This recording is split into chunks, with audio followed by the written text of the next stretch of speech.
Me da gusto saludarles en este día. Qué hermosa es la adoración, ¿no? Qué lindo poder adorar al Señor con todas las fuerzas, con todo el corazón. Y qué bendición que podamos tener un grupo que nos ayude en ese propósito. Como siempre, hermanos, les animo, apréndase las canciones para que las pueda cantar con todo el corazón. Muy bien. Durante este año, el Ministerio de Hombres como el Ministerio de Mujeres de la Iglesia va a estar trabajando o haciendo el énfasis en la santidad. Y razones hay muchas para que nosotros nos enfoquemos en la santidad con los hombres y las mujeres de la iglesia. Una de ellas es porque poco se habla ahora de santidad en las iglesias. Es un tema olvidado en muchas iglesias. Aun cuando el Señor nos ha dicho en Hebreos 12:4, sin santidad nadie podrá ver al Señor. Así que nosotros necesitamos, como dice R.C. Sproul, una visión más elevada de Dios, una visión más elevada de la santidad. Por tanto, creo que es necesario que la iglesia predique más sobre santidad, enseñe más sobre santidad y se escuche más acerca del Dios Santo y de la santidad que este Dios Santo demanda de su pueblo. Por eso en el último viernes de cada mes los hombres nos reuniremos a abordar el tema de hombres, la santidad para los hombres, y el primer viernes de cada mes las mujeres se acercarán al tema de la santidad para las mujeres. Vamos a acercarnos a un pasaje de las Escrituras, no lo vamos a leer de entrada, así que no tiene que ponerse de pie. Hoy vamos a mirar un pasaje que nos habla del Dios Santo y que nos invita a responder de manera santa a este Dios Santo. Está en el libro de Isaías, capítulo 6. ¿Cómo responder al Dios Santo? Es el título de esta predicación. Y nos vamos a acercar a este pasaje, a estos 13 versículos, en 4 momentos. El primero, ¿cómo es Dios en ese texto? El segundo, ¿cómo es Isaías en ese texto? El tercero, ¿cómo respondió Dios a Isaías en el texto? Y finalmente, ¿cómo debemos o cómo responder al Dios Santo a partir de lo visto anteriormente? Yo quisiera darle un poquito de contexto ahí de Isaías. Isaías en el capítulo 5 es el contexto del texto que vamos a predicar. Y en el capítulo 5, versículo 24, Isaías dice: por tanto, la lengua de fuego consume el rastrojo, como la lengua de fuego consume el rastrojo, y la hierba seca cae ante la llama, su raíz como podredumbre se volverá y su flor como polvo será esparcida, porque desecharon la ley del Señor de los ejércitos y despreciaron la palabra del Santo de Israel. El capítulo 5 del libro de Isaías es una advertencia de juicio que viene sobre el pueblo de Israel. Y la razón, cuando usted lee todo el capítulo 5, es donde están todos los ayes. Ay de este, ay de este y ay de este. Es una declaración de juicio sobre un pueblo y da la razón de esto. Porque desecharon la ley del Señor y porque despreciaron las palabras del Santo de Israel. Y al despreciar las palabras del Santo, despreciaron al Dios Santo. Por tanto, lo que creo que va a hacer Isaías en el capítulo 6 es darles una imagen al pueblo de quién es este Dios al que están despreciando. Así que miremos en primera instancia cómo es Dios.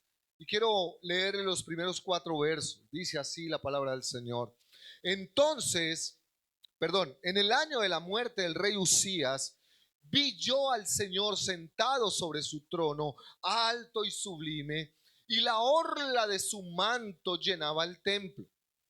Por encima de él había serafines, cada uno tenía 6 alas, con 2 cubrían sus rostros, con 2 cubrían sus pies, con 2 volaban. Y el uno y el otro daban voces diciendo: Santo, Santo, Santo es el Señor de los ejércitos. Llena está toda la tierra de su gloria. y se estremecieron los cimientos de los umbrales a la voz del que clamaba, y la casa se llenó de humo. Lo primero que yo quisiera resaltar en el texto y que usted pudiera meditar, tiene que ver con la imagen que presenta Isaías acerca de Dios. Y lo primero que va a decir Isaías acerca de Dios es que este Dios es excelso, es sublime. Otra versión dice, Él es majestuoso. Esto de lo que habla, hermanos, es de la increíble hermosura de este Dios. No hay otro Dios como Él. Él no es como cualquier otro. Recuerden ustedes que el rey Usías, del que se habla acá, había muerto. Había muerto. Él no es un rey como el rey Usías. Él es distinto.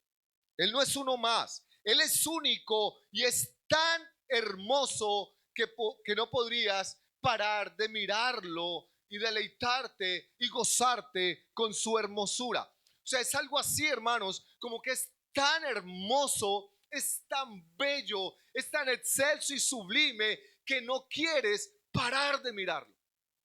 Para que lo aterricemos un poco, yo no sé si usted ha tenido la oportunidad de ver, ah, por ejemplo, estar en un atardecer hermoso en el mar o en los llanos orientales, eh, una imagen que te deja extasiado, un amanecer, un atardecer, una noche estrellada, unas montañas hermosas, un pájaro precioso, la creación de Dios, que hay momentos donde uno quiere, o no sé si se le ha pasado, que uno quiere que no se termine ese momento, ¿no? Por lo que está viendo, una imagen de un lago hermoso con los bosques frondosos atrás, ¿no? O cuando uno se para delante del mar, como dice Borges, el poeta argentino, el mar cuando uno lo ve es como que lo ve siempre como por primera vez. Uno queda extasiado al ver y al disfrutar de esto. Mi esposa le enseñaba a mis hijas cuando estaban más chiquitas, íbamos a algún lugar o al mar o a la montaña, algún lugar hermoso. Mi esposa siempre le decía a mis hijas, párense acá y miren y miren y miren, observen.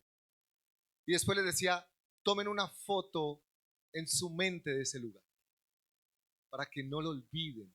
Es tan hermoso que uno no quiere perderse. Hermanos, si nos extasiamos con un amanecer o un atardecer, un mar o algo de lo que Dios ha creado, imagínese entonces cómo será este Dios que creó semejante maravilla. Si usted se asombra y le parece grandioso y maravilloso y glorioso ciertos aspectos de la creación de Dios, imagínese ver al Dios que creó toda esta belleza. Dios tiene que ser hermoso. Pero además de eso, dice el texto que Isaías dice que las orlas del borde llenaban el templo. Las orlas son el borde del vestido, digamos, llenaban el templo. Y usted debe recordar que para los israelitas lo más sublime, glorioso y hermoso que tenían era el templo. Nada era más grande, más glorioso para los israelitas que el templo. Nada. Y lo que está diciendo el texto es que el borde, el solo borde, la sola esquinita de las vestiduras cubre todo el templo, todo lo que es sublime para el pueblo. Hermanos, ¿pueden imaginar lo grande, majestuoso que es este Dios? Dios es superior, Dios está por encima de todo. Pero también nos dice el texto que habían serafines revoloteando en la presencia del Señor. Algunos afirman que los querubines y los serafines eran como la clase más alta de los ángeles. Es decir, lo que quiere mostrar es que no era cualquier ángel, ni eran cualquiera de los ángeles, eran los serafines. Es decir, lo más play de los ángeles. ¿Me hago entender? Lo más. Eso nos quiere recordar y enfatizar la importancia de ellos en el texto. Y nos da unos detalles. Nos dice que tenía 6 alas, 2 alas con las cuales revoloteaban, es decir, como un helicóptero delante del Señor, volando todo el tiempo delante del Señor. Pero con 2 alas se cubrían los ojos, ¿sí lo ven? El rostro. ¿Lo dice el texto o no? Con 2 alas se cubrían el rostro. Eso es el eco de algo que pasó en el Antiguo Testamento con Moisés. ¿Se acuerdan? Que el Señor lo esconde porque le dice: nadie puede ver a Dios y vivir. Nadie vivirá después de ver a Dios. Tiene que cubrirse.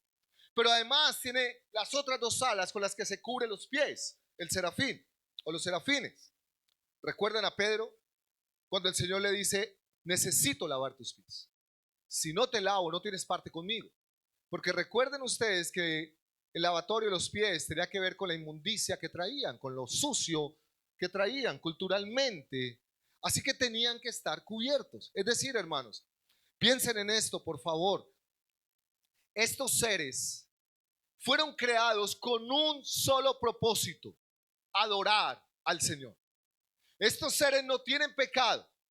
Estos seres fueron creados por Dios con el único propósito de darle gloria, adoración, alabanza. No hay pecado en ellos y aún así no pueden ver a Dios. Tienen que taparse los ojos, cubrir su rostro, cubrir sus pies.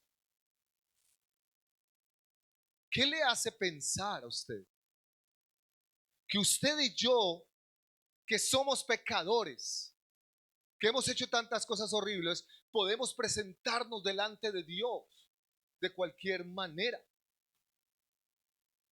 Pero además de eso, el texto va a decir: santo, santo, santo es el Señor.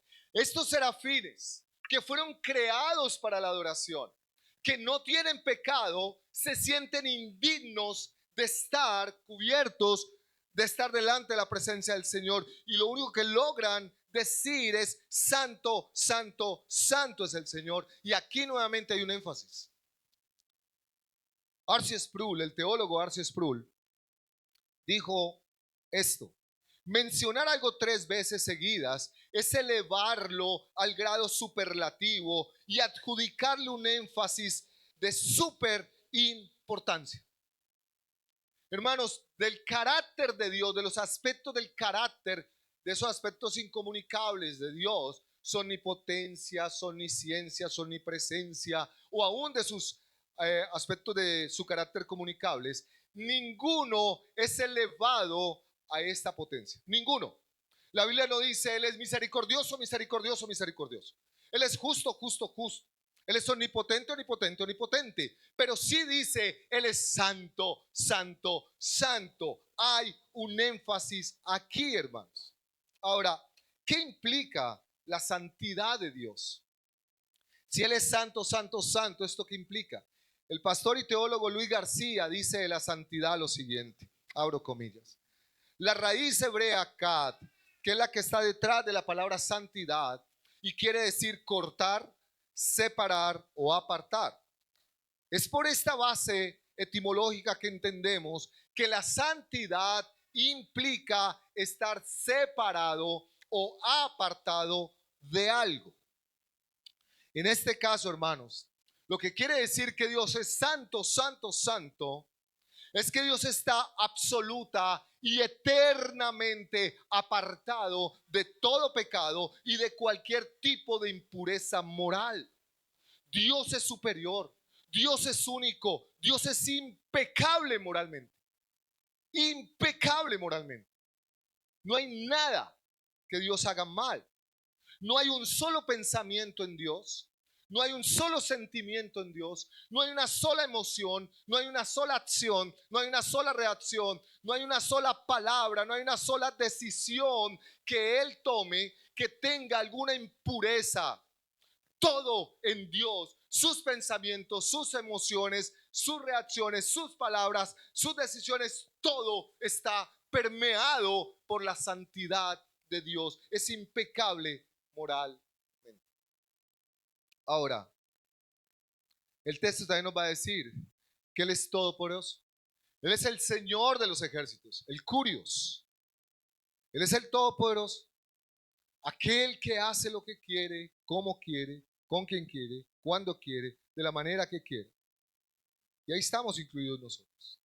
Y termina también el texto diciendo, toda la tierra está llena de su gloria.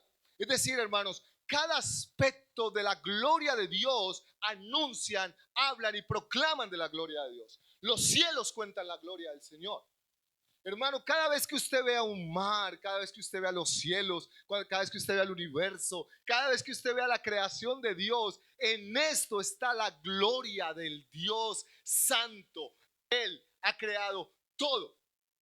Detrás de todo lo creado, si usted se emociona viendo lo que Dios ha creado, hermano, imagínese cuando vea al Dios que lo creó todo. Y yo quiero aquí hacer una aclaración. Precisamente en estos días escuché que hay un predicador cantante que cada vez dice más cosas desafortunadas. Hizo referencia a un escritor que le murió el gato, creo que fue, o el perro, una cosa así. Y este escritor dijo que su perro o su gato era Dios, era Cristo. Que ese escritor lo diga, bueno, vaya y venga, pero que este cantante cristiano y predicador cristiano se atreva a decir, yo estoy de acuerdo con él. ¿Saben qué es lo que hay detrás de esa afirmación? ¿Sabían ustedes que una de las corrientes filosóficas que existen entre muchas, deísmo, secularismo, laicismo, una de ellas es el panteísmo? Pan, que viene de la palabra todo, teos, Dios, ismo, el sufijo que implica adherencia a lo que se cree. ¿Qué quiere decir eso? Dios es todo es Dios. Lo que este predicador está diciendo es que Dios es todo y todo es Dios. El mar es Dios, entonces, la naturaleza es Dios, el árbol es Dios, el animal es Dios, todo es Dios. Y eso es contrario, eso es herético, eso es contrario a las escrituras. El mar no es Dios, Dios creó el mar. La tierra no es Dios, Dios creó la tierra. Los planetas no es Dios, Dios creó los planetas. Lo que pasa es que en medio de toda esta creación de Dios está la gloria de Dios, del Dios creador. Y dice el texto que al sonido de la voz de los que cantaban se estremeció el templo. Hermanos, este Dios no es nuestro igual. Este Dios está por encima de todo y de todos en todo sentido. Este Dios está siendo reverenciado y es digno de nuestra reverencia y adoración. Se estremecieron mientras cantaban. Yo pienso a veces, ¿qué será si uno escuchara la voz de Dios? Lo que debiera pasar en nosotros. Lo que debiera pasar. Hermano, si los serafines, siendo lo que eran,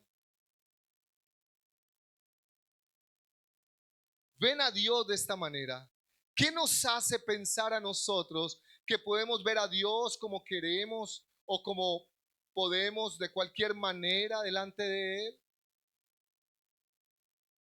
¿Qué nos hace pensar que nos podemos acercar? No, Chuchito. O como dijo este hereje de, bueno, no voy a decir el nombre, el man está vivo. El man, Chuchito, él es mi parce. ¿Qué nos hace pensar que podemos acercarnos a este Dios santo de cualquier manera? Ahora, miremos qué hace Isaías, verso 5, parte A, o verso 5. Entonces dije, ay de mí, porque perdido estoy, pues soy hombre de labios inmundos y en medio de un pueblo de labios inmundos habito, porque mis ojos han visto al Rey, al Señor de los ejércitos. Hermano, cuando Isaías se enfrenta a la santidad de Dios, cuando termina siendo consciente delante de quién está, y puede ver su condición de pecador, grita, ay de mí que soy pecador, ay de mí que estoy perdido. Otra versión dice, ay de mí, ahora sí voy a morir, dice el texto. Él sabía que estaba no delante de cualquier rey, menos de un rey muerto como Usías, sino que estaba delante del Dios santo, santo, santo. Hermanos, a menos que nuestros ojos sean abiertos para conocer la santidad de Dios, difícilmente vamos a poder ver nuestra condición pecaminosa. ¿Saben qué me llama la atención de la reacción de Isaías? Que cuando Isaías ve a Dios, cuando tiene esta experiencia de ver a Dios y es consciente de su hermosura, de su santidad, también es consciente de su pecaminosidad, de su condenación. Está en problemas. Y lo que hace es gritar: ay de mí, estoy perdido. Estoy perdido, ahora sí me voy a morir. ¿Sabe qué me llama la atención? Que hay una cantidad de libros hoy escritos, películas hechas, videos y audios presentados de gente que dice que supuestamente fue al cielo y que habló con Dios y que caminó con Dios. Es más, en uno de esos dice que hicieron asado y se volvió un bestseller. Qué curioso que cuando Isaías tiene la experiencia de ver a Dios, grita de terror por lo que está viendo. Qué curioso que cuando Jacob tiene la experiencia con Dios, grita: cuán terrible es este lugar. Qué curioso que Juan en el capítulo 1 de Apocalipsis, cuando tiene la experiencia con Dios, dice: cuando le vi, caí como muerto. Pero estos no, estos hacen asado. La pregunta es: ¿qué están viendo? Porque no están viendo a Dios. Hermanos, noten ustedes que Isaías no dice: mis ojos han visto al Señor porque no le he hecho mal a nadie. Mis ojos han visto al Señor porque soy una buena persona. Mis ojos han visto al Señor porque voy a la iglesia los domingos. Mis ojos han visto al Señor porque doy diezmos de todo. Mis ojos han visto al Señor porque ayuno 2 veces por semana y hago oraciones. No, aunque Isaías es un hombre temeroso de Dios, aunque Isaías es un siervo de Dios, aún así su grito es: ay de mí porque estoy perdido. Estoy perdido, condenado. Y la razón, Isaías la da. ¿Cuál es la razón de sentirse perdido? Porque soy hombre de labios impuros, dice el texto, o labios blasfemos. Y empeora el cuadro. Y además de eso, vivo en medio de un pueblo de labios impuros. Es decir, todos están perdidos, ¿sabe? Ay de mí porque no tengo esperanza. Hermanos, si sabes, si alguien sabe de Ais, es Isaías.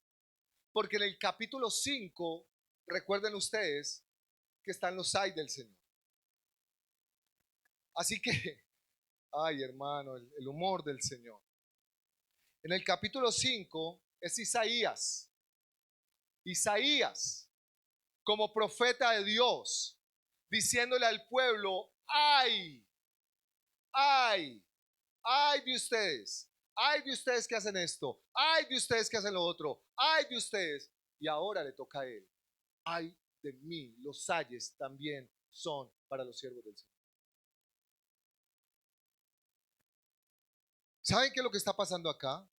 ¿Notan ustedes el contraste que Isaías quiere hacer entre Dios, santo, santo, santo, sublime, majestuoso, glorioso, impecablemente moral, íntegro, puro en todos sus pensamientos, sus palabras, sus acciones, todo, frente a Isaías, que es un siervo de Dios, que es un hombre temeroso de Dios, y este es un hombre de labios impuros? Pero tenga cuidado, porque Isaías no está pensando solo en que su problema son las cosas que dice, sino que su problema es que está consciente por primera vez, está consciente de que está podrido por dentro, de que su corazón es malo.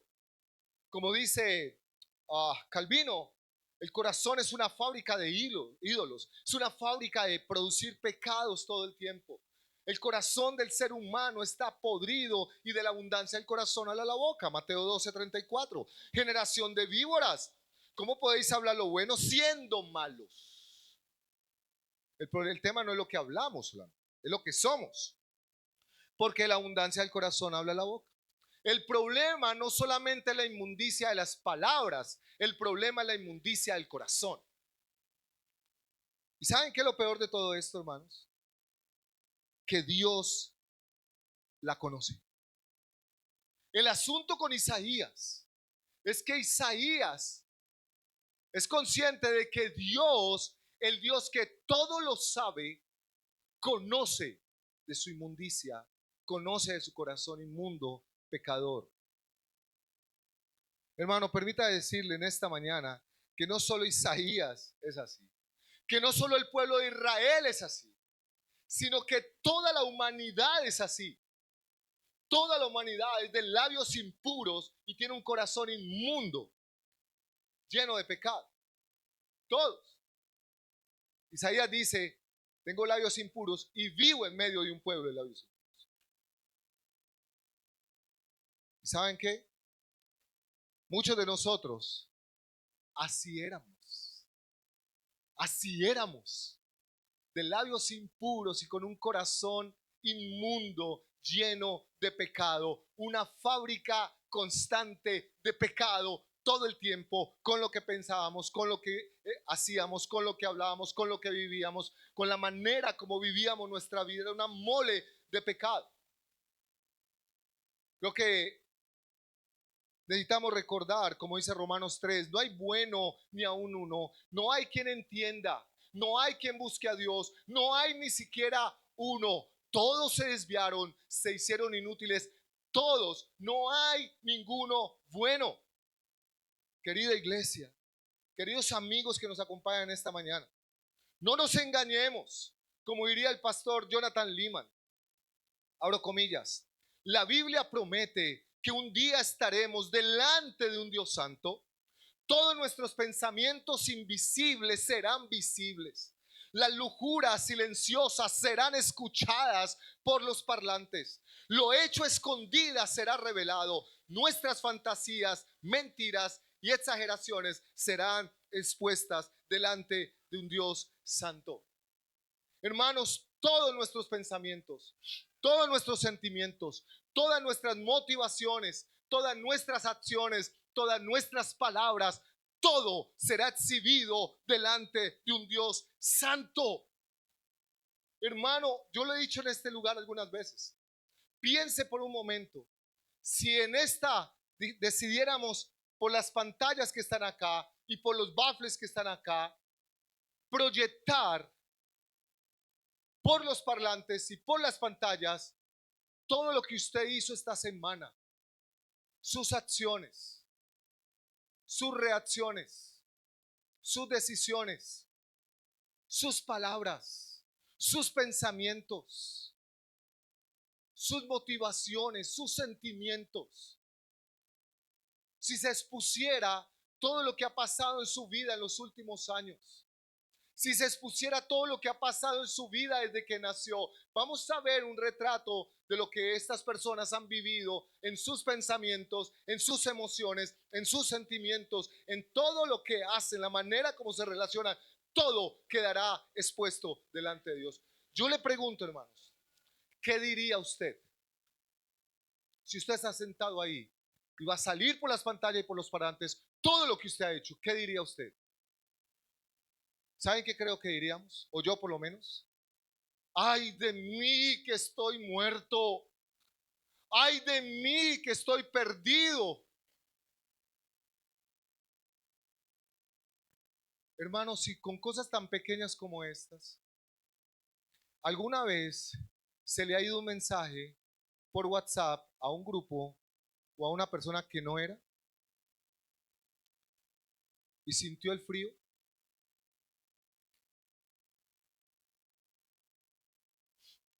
Una vez teníamos una conversación y una discusión no pequeña con mi esposa, porque nosotros somos buenos para amarnos porque nos amamos, pero también peleamos bueno. Y estábamos discutiendo por WhatsApp. Y se nos fue un mensaje al grupo de la iglesia. ¿Se imagina el frío? Ay, de mi, borre, borre, borre, borre, contentémonos, borre, borre, borre. ¿Entiende? El frío de ser expuesto a una mentira. Si eso sentimos delante de otros pecadores como nosotros y no queremos sentirnos descubiertos y expuestos delante de otros pecadores, imagínese estar expuesto delante de aquel que todo lo sabe, todo lo ve, todo lo conoce, todo, hermanos. Razón tiene Isaías en decir: ay de mí que estoy muerto. Hermanos, necesitamos venir al Señor en oración y súplica para que nos abra los ojos y podamos ver su santidad, pero también nuestra pecaminosidad. Es posible que algunos tengamos que caer de rodillas en esta mañana a clamar misericordia y a decir: Señor,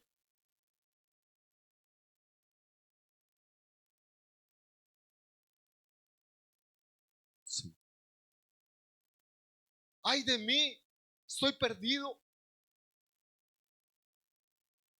Hermano, uno es bueno o malo, depende con qué se compare, o no.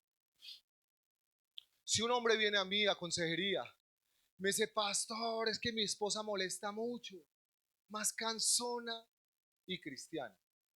Cansona, vea pastor, yo no le pego,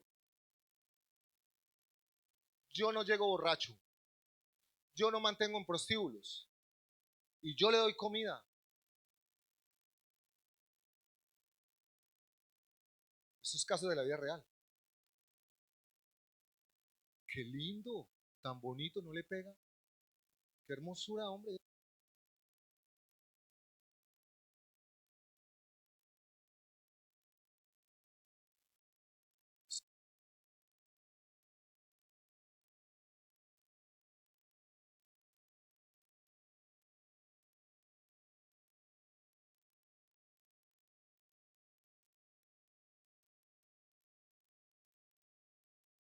Sí, dos. Hola, le quitas bajos y le pones brillos, porfa, para que lo oigan bonito.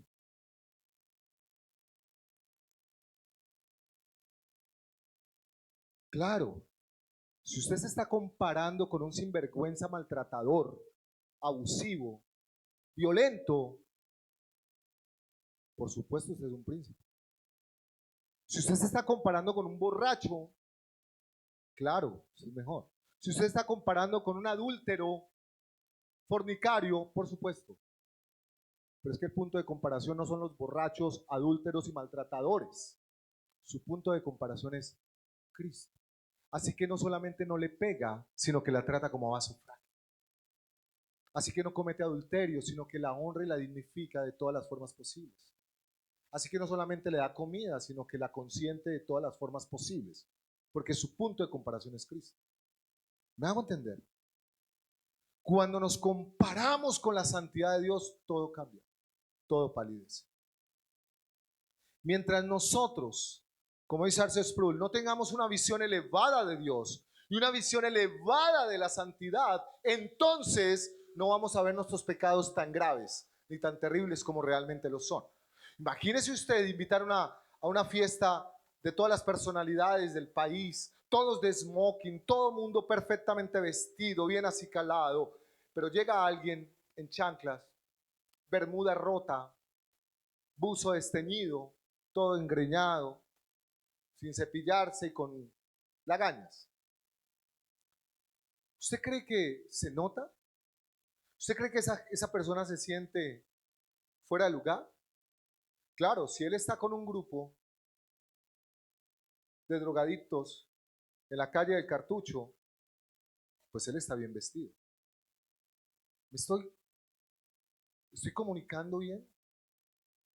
mientras no tengamos una visión elevada de la santidad de Dios, del carácter de Dios, entonces no vamos a ser tan conscientes de nuestra pecaminosidad. Hermanos,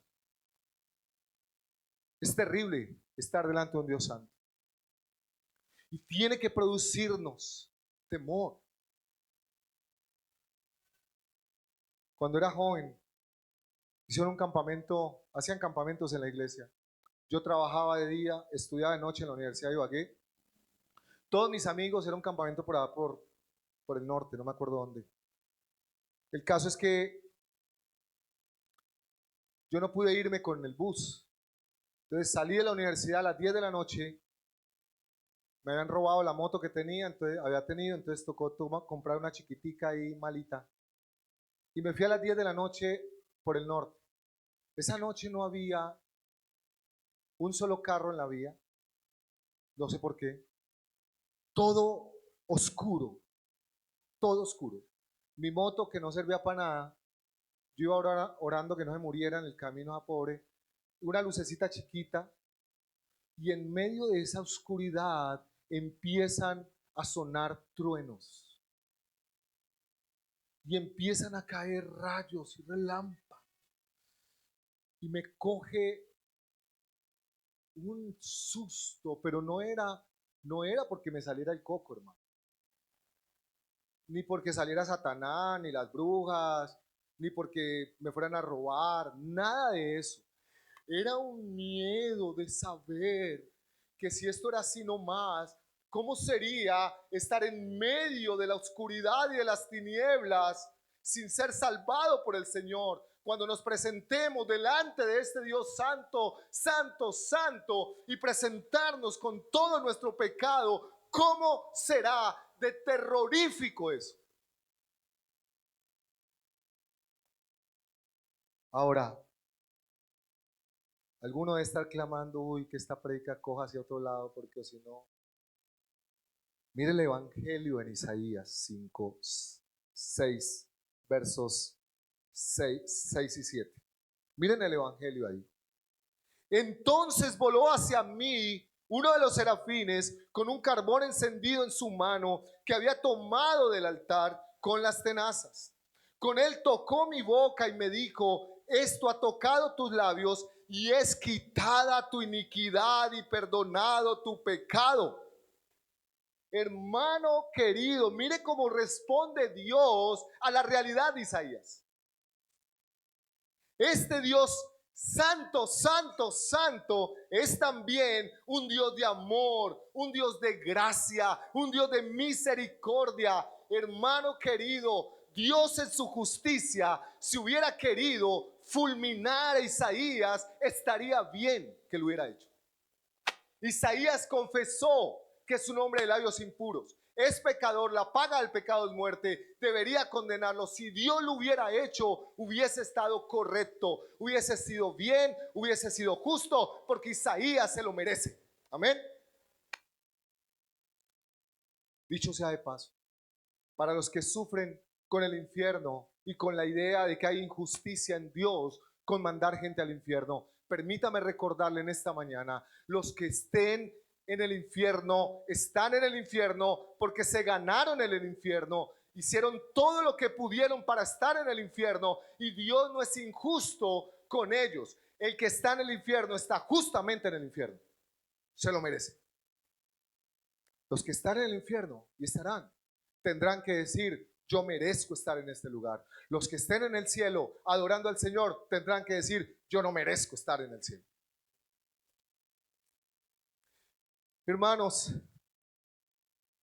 aunque Isaías pudo haber caído fulminado en la justicia de Dios, Dios no lo hizo. Noten que en el texto y en la Nueva Biblia Viva usa una palabra que me encanta. Dice, no obstante. O sea, merece morir, está condenado, está perdido, no obstante. ¡Oh, qué belleza de palabra! No obstante, mis ojos han visto al Rey, al Todopoderoso. ¿Pueden ver la gracia de Dios ahí, hermano? Noten que no es iniciativa de Isaías. No es Isaías el que toma la iniciativa. Es Dios el que la toma.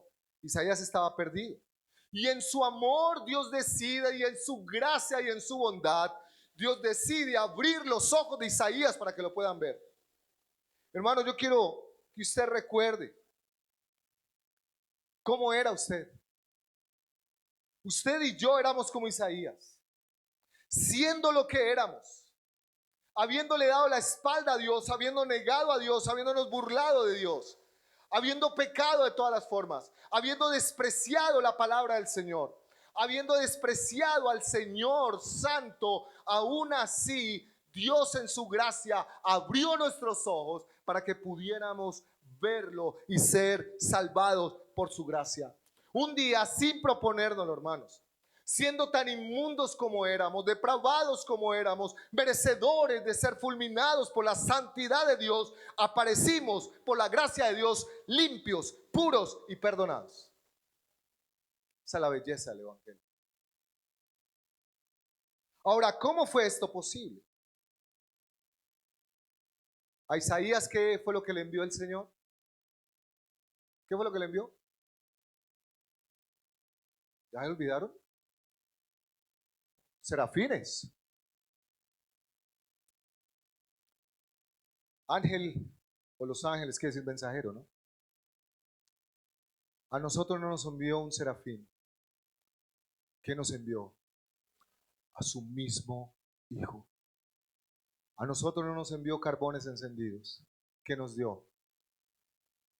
La cruz y el Espíritu Santo para convencernos de nuestro pecado, para hacernos nacer de nuevo, para darnos un nuevo corazón y capacitarnos para obedecer.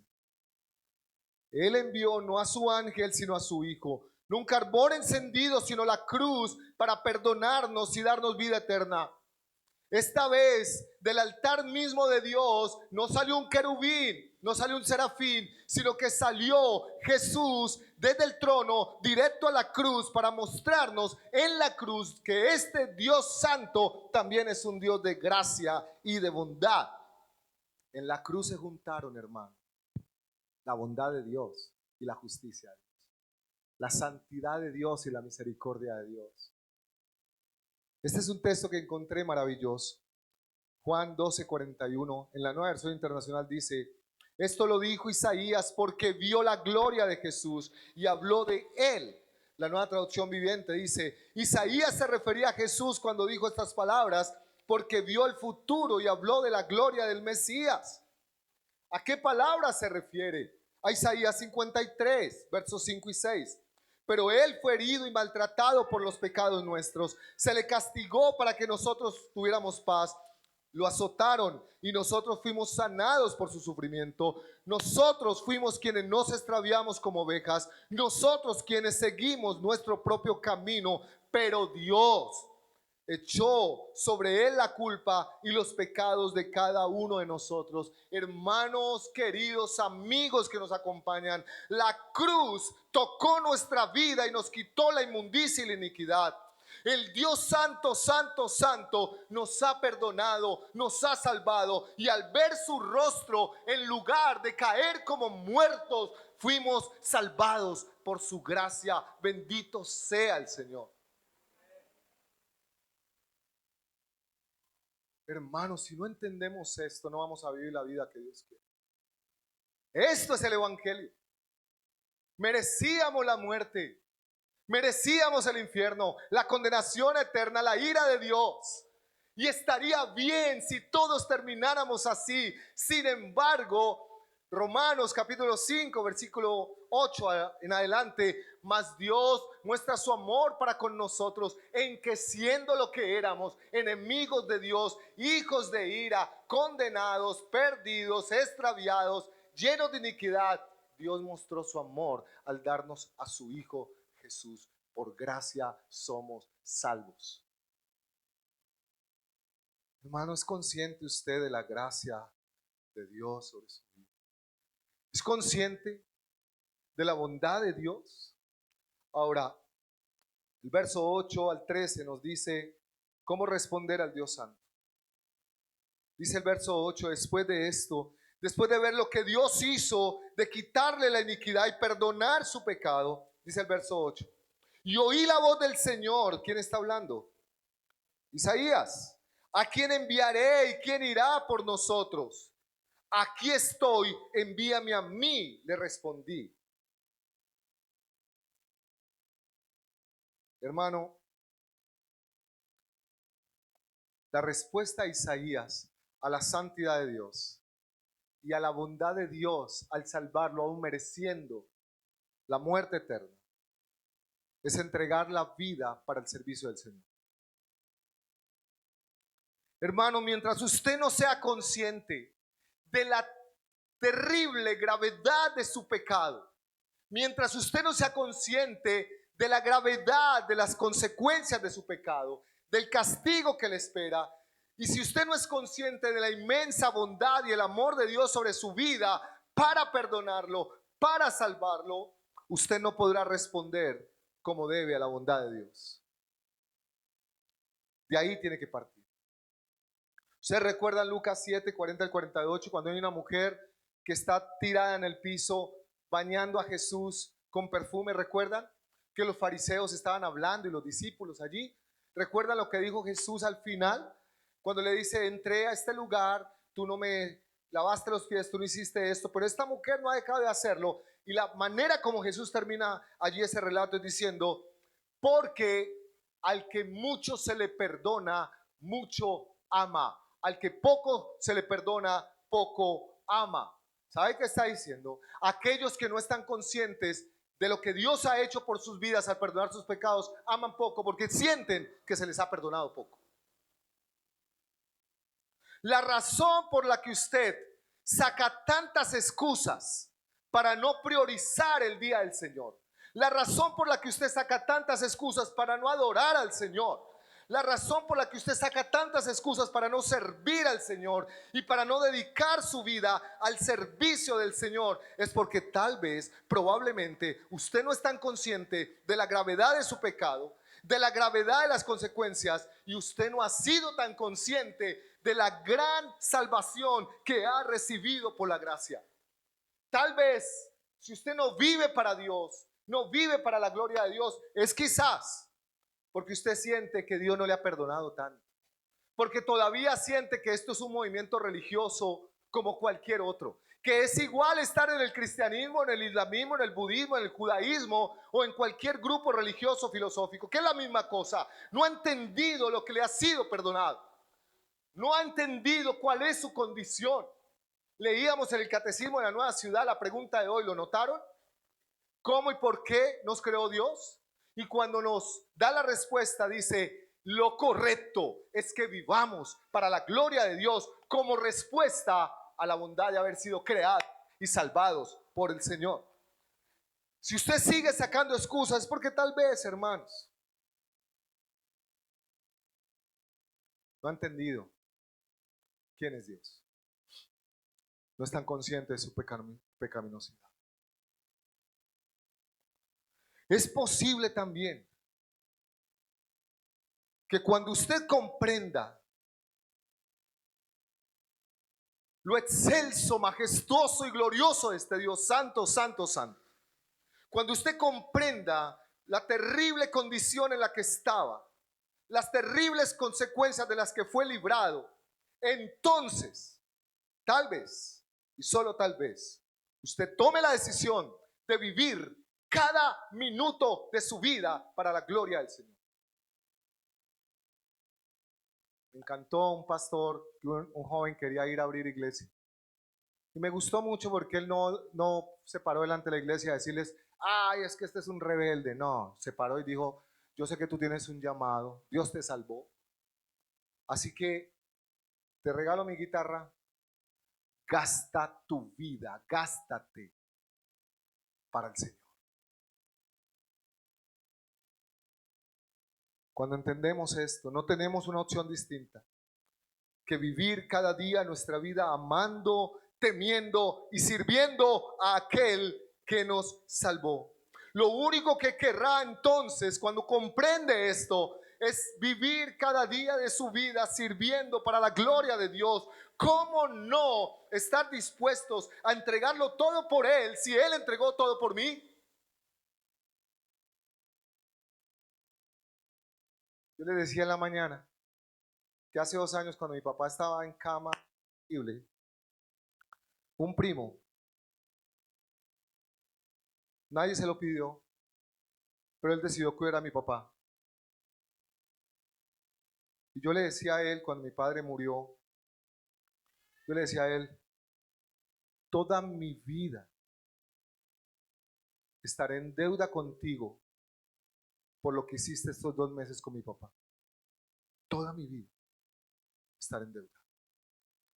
Si un hombre impío, pecador, como yo, como lo fui, soy capaz de ser agradecido y intentar verme como deudor frente a un acto como estos, ¿cómo no lo vamos a hacer con aquel que lo entregó todo por nosotros? Vive para amar y vive para servir al Señor. Pero hay 2 respuestas más y quiero terminar con esto. Verso 9 al 12. Y él dijo, ve y dile a este pueblo, escuchen bien, pero no entiendan. Miren bien, pero no comprendan. Haz insensible el corazón de este pueblo. Endurece sus oídos y nubla sus ojos, no sea que vean con sus ojos y oigan con sus oídos y entiendan con su corazón y se arrepientan y sean curados. Entonces dije, ¿hasta cuándo, Señor? Y él respondió, hasta que las ciudades estén destruidas y sin habitantes, las casas sin gente y la tierra completamente desolada, hasta que el Señor haya alejado a los hombres y sean muchos los lugares abandonados en medio de la tierra. ¿Sabe cuál es la otra respuesta que hay en el texto? La de la mayoría del pueblo, del que habla Isaías capítulo 5, que despreciaron, desecharon la palabra del Señor y despreciaron al Dios santo, santo. ¿Sabe qué está diciendo ahí? Es el Señor el que está diciendo, y lo ratificó Jesús en Marcos capítulo 4, para que viendo no vean y oyendo no escuchen y no comprendan y se arrepientan. Y alguien dirá, uy, qué Dios tan duro, porque está diciendo y los está determinando para que no crean. No, no, no, no, no es eso. Lo que está diciendo es, han despreciado la palabra del Señor, los mensajeros del Señor, vez tras vez, vez tras vez, vez tras vez, hasta que llega un momento donde el Señor dice, ya no hay más tiempo, se acabó la gracia, ahora viene la justicia, ahora tendrán que enfrentar el juicio de Dios. Esa es la realidad, que llega un momento en que Dios dice no más. Y si ustedes quieren ver textos de esto, vaya a Romanos capítulo 1, cuando el Señor dice, como quisieron seguir en sus pasiones desordenadas y en su pecado, los entregué a su inmundicia. O vaya al Antiguo Testamento, cuando en los tiempos de Noé, durante 120 años, el Señor extendió su gracia y su misericordia, llamándolos al arrepentimiento y no quisieron. ¿Sabe cómo relata Paul Washer esto? Él dice, con una mano Jesús tenía la justicia y la ira de Dios, con la otra mano la extendía hacia el pecador para que se arrepintiera. Durante 120 años Jesús, dice él, obviamente es una alegoría, estaba reteniendo la ira de Dios y la justicia, con otra mano extendiéndole, pero a los 120 quitó sus manos y el pueblo cayó en el juicio bajo el diluvio. Amados hermanos, amigos que están acá, no endurezcan sus corazones, doblen sus rodillas delante del Dios Santo, arrepiéntanse de sus pecados y vivan el resto de sus vidas para la gloria de Dios, porque tal vez después sea tarde. Yo lo he dicho algunas veces, yo quiero predicar cada domingo como si fuera la última. Y si esta es la última vez que los veo, yo quiero que usted salga de este lugar con el mensaje correcto.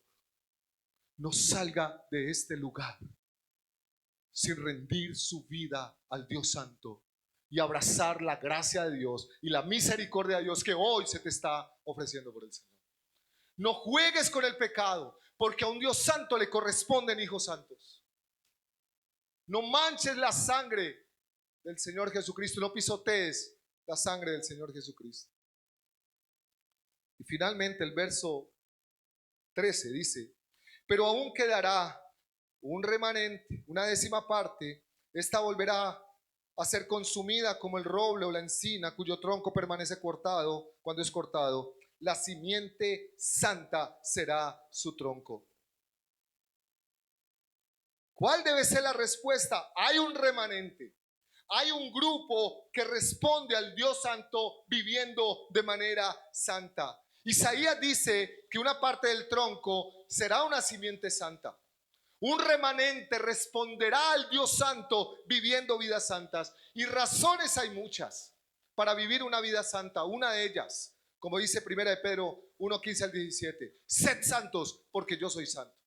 Porque Dios lo manda, debemos ser santos, porque es su mandato.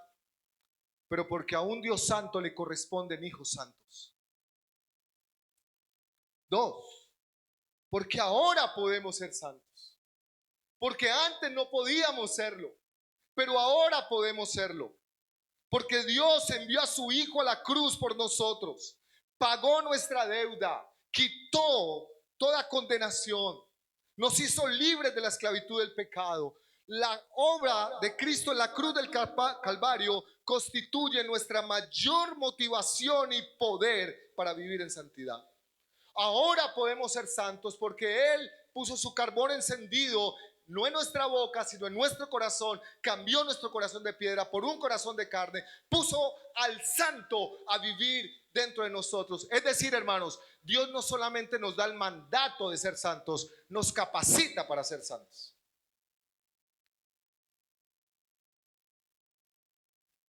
Siempre recuerdo un día yo aleccionando a una de mis hijas.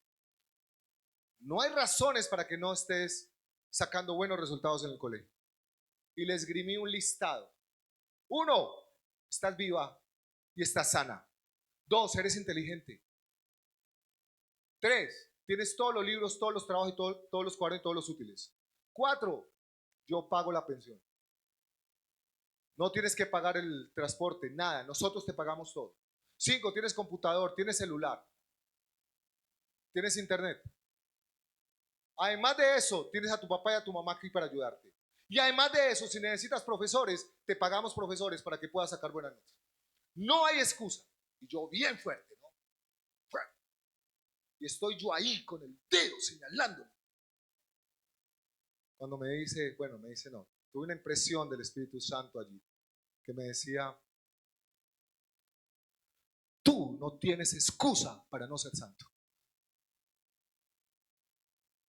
Yo te perdoné tus pecados, yo te justifiqué, yo te redimí, yo te di un corazón nuevo, yo te di mi espíritu, yo te di mi palabra, yo te di mi iglesia. No tienes excusa para no ser santo. Le dije a mi hija: tranquila, esa mala nota de saca cualquiera. Ahora podemos serlo. Ahora no somos santos para tener la salvación o el favor de Dios. Ahora somos santos porque podemos ser santos por la gracia del Señor. Efesios 5 nos dice que Él viene por una iglesia santa. Esa es nuestra meta. Y finalmente, porque el cielo es santo. La vida en la tierra es una preparación para lo que viviremos en el cielo. J.C. Ryle dice: sin santidad en la tierra nunca estaremos preparados para gozar del cielo. El cielo es un lugar santo. El Señor del cielo es santo. Los ángeles son criaturas santas. La santidad está escrita en todo cuanto hay en el cielo. Debemos responder al Dios santo viviendo vidas santas. Pero alguno dirá: pastor, pero sí, ¿cómo vivo santamente acá? Ok, siendo intachable, siendo íntegro, siendo puro e impecable moralmente como Dios. Y esto abarca sus pensamientos, sus sentimientos, sus emociones, sus acciones, sus reacciones, sus pasatiempos, sus hábitos, sus elecciones, sus decisiones. Abarca sus roles como padre, como madre, como estudiante, como soltero, como casado, como viudo, como divorciado. Abarca la manera como maneja sus negocios, cómo invierte su tiempo, cómo administra su dinero, cómo se relaciona con el sexo opuesto, cómo se relaciona con la familia, cómo se relaciona con los empleados, cómo se relaciona con los jefes. Se evidencia en la manera como habla, en la manera, en lo que escucha, se evidencia en lo que lee, se evidencia en lo que ve. Es estar completamente apartado de todo pecado e impureza moral todo el tiempo. Y quizás alguno dirá, ¿en serio, pastor? Y seguro alguno está pensando ahí, ¿usted lo vio? ¿Sabe cómo termina el Sermón del Monte? Después de que nos pone ese retrato de santidad en el Sermón del Monte, ¿sabe cómo termina? Pedid y se os dará. Buscad y hallaréis. Llamad y se os abrirá. Porque el que pide ser santo será santo. El que busca ser santo será santo. O la otra es, no falta el que aquí diga, chuleado. Yo puedo ser santo. Solo que me lo proponga. ¿Sabe cómo se llama eso? Legalismo y fariseísmo. ¿Sabe cómo se llama esto de no, eso nunca va a pasar? Se me olvidó. Sí. Como liberalidad. Libertinaje, gracias, León. Libertinaje. Pero esta es mi propuesta. Mi propuesta no es la resolución. Mi propuesta no es el libertinaje ni el legalismo. Mi propuesta, la propuesta del Evangelio es esta: rendición, porque tú eres santo y porque tú me has capacitado para ser santo, yo podré ser santo. Ayúdame a confiar en lo que hiciste en la cruz y ayúdame a confiar en lo que sigues haciendo hoy por la obra del Espíritu Santo en mi vida. Me rindo a ti para que tú me ayudes. Si hoy el Dios santo, santo, santo se parara acá, ¿sabe cuál es la buena noticia para muchos? Que caeríamos, no muertos, porque ya Cristo pagó, caeríamos de rodillas para adorar.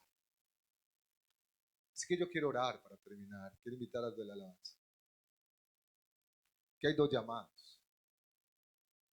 Unos pueden responder hoy como Isaías: Señor, voy a dedicar cada minuto de mi vida a servir. Dos, algunos pueden responder como los demás del pueblo, endureciendo sus corazones y exponiéndose al día en que el Señor diga, ya no hay más. No le prediquen. Y si predican, y si le predican, que no oiga y no entienda, para que ya no se salve, es tarde. Pero si estás en esta mañana, en este lugar, te tengo la buena noticia de que todavía hay tiempo. Que todavía puedes abrazar la cruz de Cristo y ser tocado por la cruz y ser tocado por el Espíritu Santo y ser transformado para su gloria. Pero mi invitación es que ojalá respondas a la predicación tomando la decisión de vivir cada día de tu vida sirviendo al Dios Santo con una vida santa. ¿Ustedes escucharon que las canciones que cantamos todas hablan de santo? Aquí no escogemos las canciones a gusto del pastor o de otro. Es que vaya de acuerdo con la palabra. Así que cada vez que usted cante santo, santo, santo, recuerde que usted debe vivir santo, santo, santo. Tú eres santo, yo debo ser santo. Tú eres santo, santo, santo, yo debo ser santo, santo, santo. Oremos al Señor. Quiero invitarle allí donde está, responda sí, responda a la predicación de la palabra.